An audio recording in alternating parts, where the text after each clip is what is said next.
乡亲啊，继续要来讲咱头壳的神经真多，这个开脑的手术啊，一个视觉差，真有可能就会伤到运动甲语言的功能。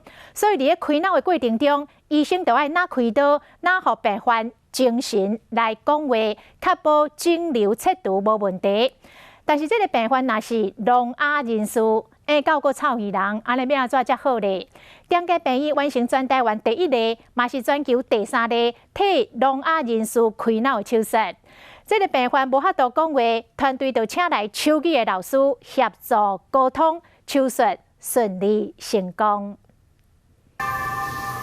那开脑病患手拿笔，边还有一个手语老师伫做反应，这是全台湾头一个替失聪无法度讲话人士开脑的手术。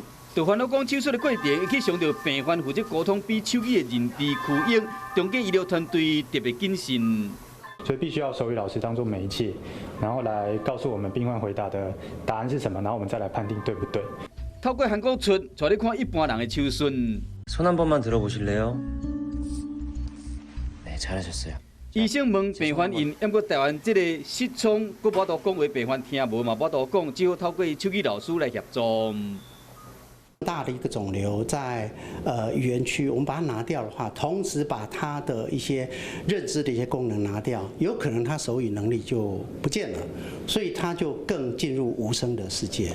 这个病患的肿瘤已经被成功的清除，复原的情形嘛真好。过去这个团队替报告老师咧开脑的时嘛，要求伊拿算数学；替中医师开脑的时是要求伊背中医的药方。